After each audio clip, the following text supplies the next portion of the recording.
ama-one iwaya. Let's just move it on.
Yeah, man, you can just hear but one the vibe is now different.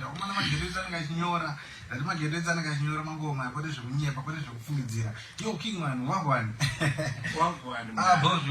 Can you introduce yourself to the audience?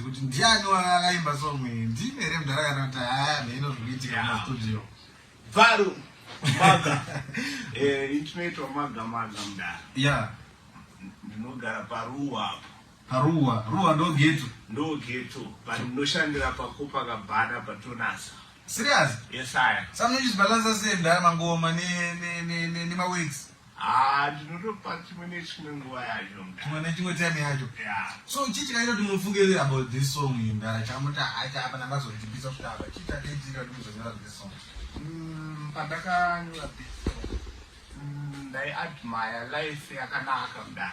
Maida life ndara. Life yakanaka, upenyu hwakanaka. Hemu life yakanaka ndeipi ndara. Ine pongo ndisiri kuiziya. Mdara song mukatoiterera padaiti Tesla yamutarisi iri mota yangu. Ndinchitodawo kufamba nemota yakadaro mdara. Zvekudaro? Chokwadi. Samanenge wakareba sei muri mangoma mdara? Ndakatanga mangoma muna 2016. 2016. Ndo mukatanga mangoma. Yes, I. Zoti nawo maane mangoma mangani? Ari over 30 mdara. Over 30? You're Yeah. working, man. You're working. Try mdara. Sapa ma rhythms, how do you read the rhythm culture? Skill yaro kuti vanhu vanenge vachienda kuma ramukaitera kuti mune muchimba makawanda pa instrument 1 then mozonzwa pakunzi vanhu vakaiswa ndigonera chacho i3. How do you feel as an artist? Inini sa-artist kugona kunosiyana. Kaunyebe. Saka mumwe nemu-artist akapinda paridhim ane vaanotofadza. Kaunyebe. So inini haizi pressure kwandiri, ndinoziva kuti mumwe nemumwe pasong yaakaimba haishayi vanhu vake vanonakidzwa nesong iyo. Usunya. Saka masong anongorira mudara. Masongo anongorira. Chiramba chingomaridza. Each and every day. Aiwa ngoma mawani mdara and I like it and I like kuti muri kushanda mdara. Uza pane mwana yesu unoti munhu ane potential. I can see the potential pamuri mdara. Yeah, thank you. Ko why tisingakuone kuma cup clash mdara? Kuma cup clash. Mdara. Intinoda music isina noise. I want to ndinoda kurira mdara. Samuti cup clash ine noise mdara. Inini zvemajisi kana zvekuimba uchinzi pachikomba iri comparison kuti nhingi nanhingi handizvigoni. Inini mission yangu ndeye good music, ndoda kupinda muvanhu. Right. Nekugona good music inobata vanhu. I can just see wisdom over there. I can just see wisdom. Guys, I can just hear. Kuti mwana vanhu vanenge vakanyora mangoma. Paunozoona munhu face to face unoti amana ndiye. But you also know that this one the man. Ndatori mumwe akada akaimba zvenyashi chichi. Ndaida kutobvunza kuti wai makaimba zvelive nharaunda ndoku. Nyaya nyashi nechi ndo nyaya dziri kutrenda yamdara. Zoto ukamboimba so 2 minutes unotonakirwa nesong. Wai musina kuimba izvozvo? Ayo, inini pandakatoimba song iyi ndine shungu mudhara ndotodawo upenyu hwakanaka zvekudaro. Right now ndotorarama zviri basic yangu handishayi but ndotoda better than life yandokurarama. Asai mandozenda kuti so far after this project ndapi mamwe project amukushanda? Mamwe project izvozvi zvindoda kuzo pane article andoda kurekodwa naDankila. Why Dankila? Dankila. Why Dankila? Not levels, not vamwe DJ, vamwe producer. Dankila anonzwisisa type yemusic yangu. Alright. Plus pakushanda tese, he is my brother, my producer. Zvandinenge ndikauya neidea ndinokwanisa kumubvunza kuti mukoma song iyi ndoda kuinyora so inobuda here. Kana isingaiti anondibatsira kuti bvisa chakadai song iyi ndemberi. Ndosaka ndaushanda naye. Anondipa nguva studio wake. Alright, mamboshanda mumaproducer. Akawanda mudhara. Zvakamira sei? Nanzwa maartist anenge achichema masomo ari kufira mumastudio. Saka ndowaifira mamwe masomo here kana kuti chii zvainyetsofamba sei?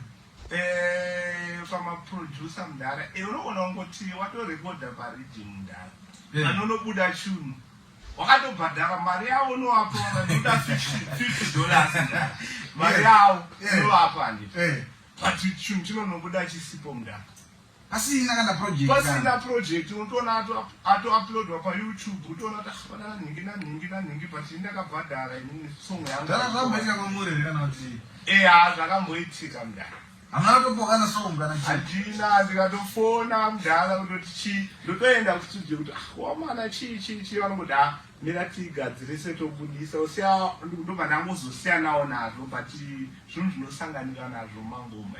But you got talent, trust me. Talent ripo mdana. Ndokumbura kuti mushande mdana.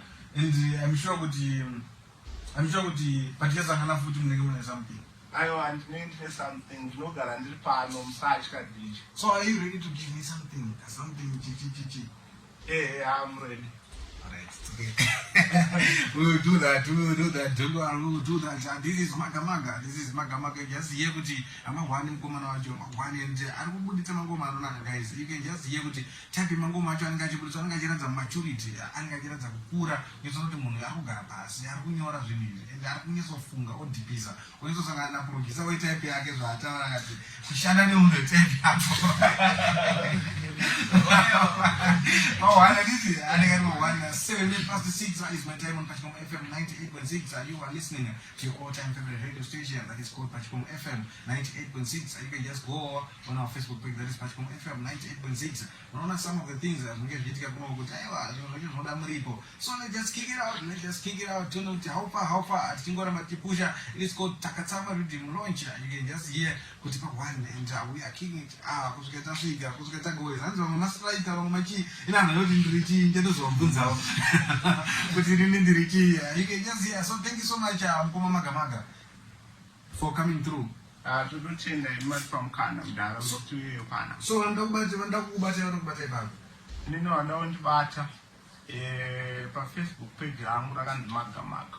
Alright. PaYouTube rakanzi Magamaga Music. Alright.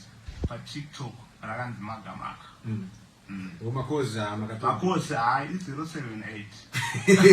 Pamakozi matita kuwanda hadini nemani nemafuti namba zawo mdala. Pamakozi 078 2179 400. Unono kudzokoroza futi mdala. 078 2179 400. Mahwana ndobatika ipapo. Thank you so much mdala. Mjadzoka makuti pakachichi maiziya.